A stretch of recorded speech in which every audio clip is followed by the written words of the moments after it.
तो परिवार के लोगों, मित्रों, साथियों, दुश्मनों, किसी बात पर रोना मत। कविता का शीर्षक है बदलती दुनिया का भाष्य। किसी साजिश के तहत सिल जाए जुबान, किसी अपराध के नाम पर कोई और कैद हो जाए झूठ मूठ में, तो परिवार के लोगों, मित्रों, साथियों, दुश्मनों, किसी बात पर रोना मत। यह समय रोती आंखों में लाल मिर्च रगड़ने का है और हत्यारे हाथों से कविता लिखने का यह समय बदलती दुनिया का भाष्य है।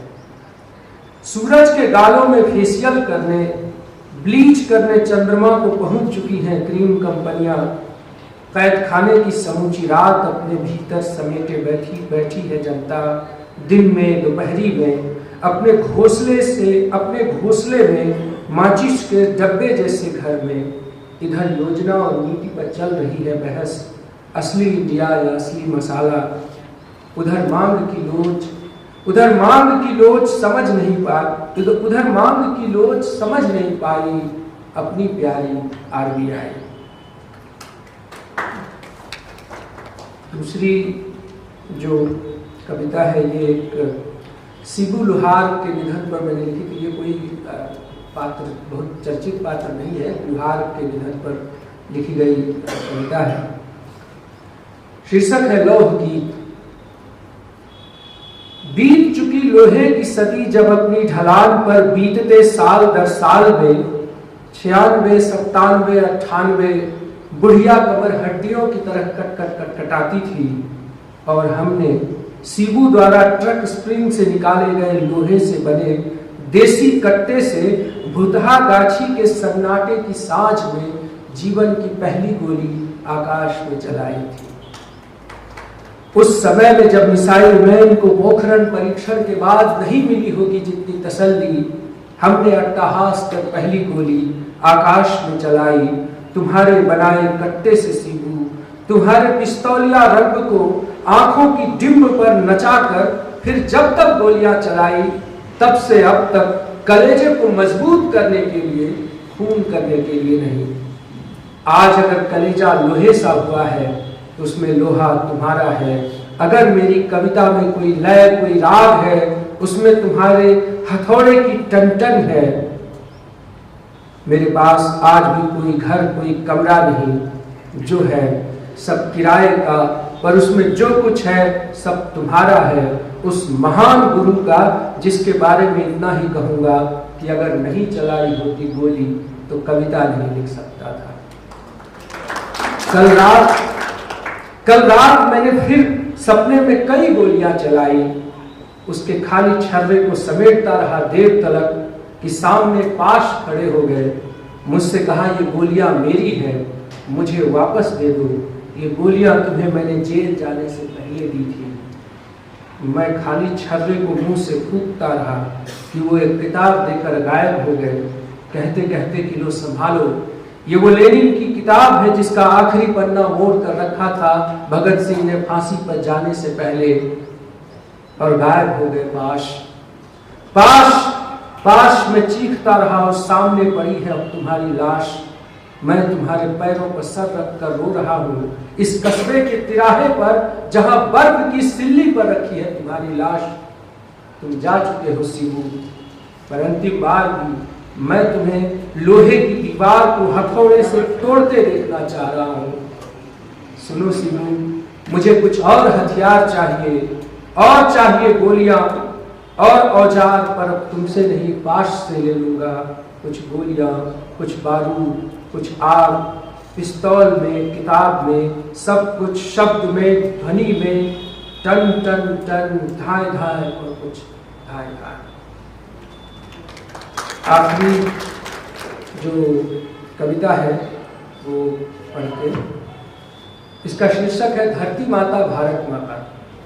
ये लोहिया जी से क्षमा याचना के साथ कि उनकी किताब का ये शीर्षक है।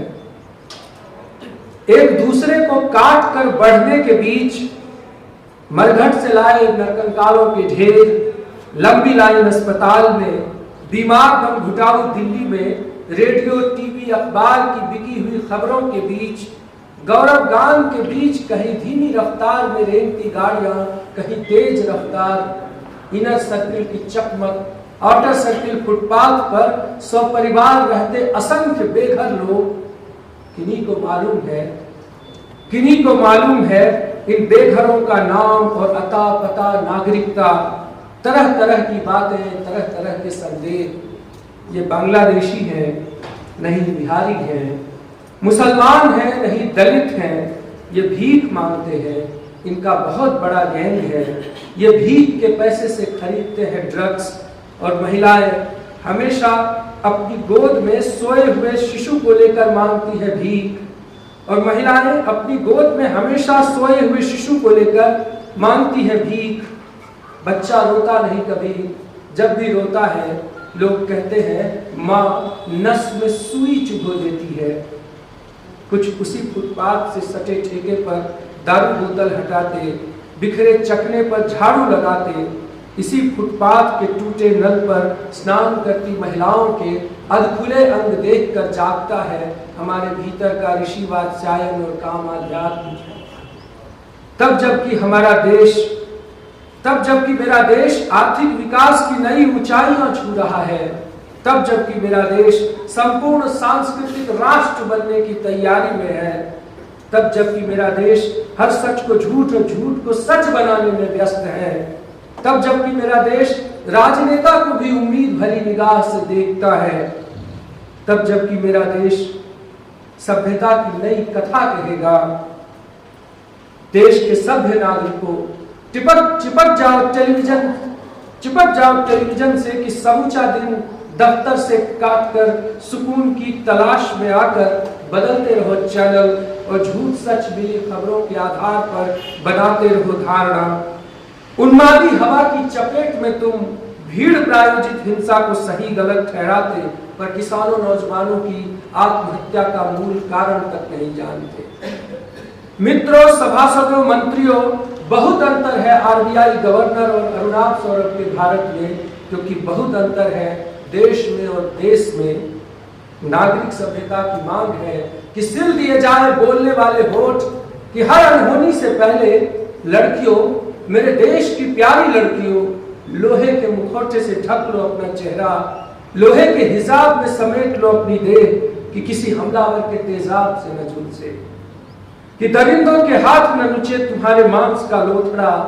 आग होना है तुम्हें कि झुलस जाए अनचाही छुअन से अपरिचित हाथ। रोज नई व्याख्या, रोज नया अर्थ, रोज नया राष्ट्रवाद, रोज नया राष्ट्रद्रोह। ओ भारत माता, तुम ही कहो किससे पूछूं तुम्हारी परिभाषा, किस औरत की आत्मा में जा छिपी हो ग्रामवासिनी माता। दिल्ली में रहती हो कि चिल्का में, दलाल स्ट्रीट में या नंदन कानन में, बॉलीवुड में, नोएडा फिल्म सिटी में, मणिपुर में, दंतेवाड़ा में, सिंगूर में, सेवाग्राम में या हम्पी में, सम्राट हर्षवर्धन की प्रेमिका हो या सम्राट बृहद्रथ की व्याख्या, पुष्यमित्र शुंग की पत्नी या राजेंद्र चोल की, यत्र तत्र सर्वत्र तुम ही हो भारत माता। क्या सचमुच मेरी माँ तुम्हें बौद्धों का कटा हुआ मस्तक प्रिय है, या कोई पारिजात पुष्प या कि कौस्तुभ भूषण? रात के तीसरे पहर में हर घर में जाग रही सुबक सुबक रोती हुई भारत माता, तुम्हें मेरे पिता ने, मेरे भाइयों ने डांटा है, पीटा है, प्रताड़ित किया है। कवि, कलाकार, चिंतक मारे जा रहे, कलाहीन होकर आर्तनाद करती हुई लुटी पिटी बिखरी धरती माता, मेरी माँ आओ। मंदिरों की भित्तियों, गवाक्षों, गर्भ गुहाओं से बाहर आओ, कि सेवालाल के घर दिवाली की मिठाई और जाहिद के घर ईद की सेवैयां ठंडी हो रही है। आओ कि रमरतिया की थाली में भात बनकर छा जाओ और पर्वतिया की दाल पर तड़का लगा जाओ।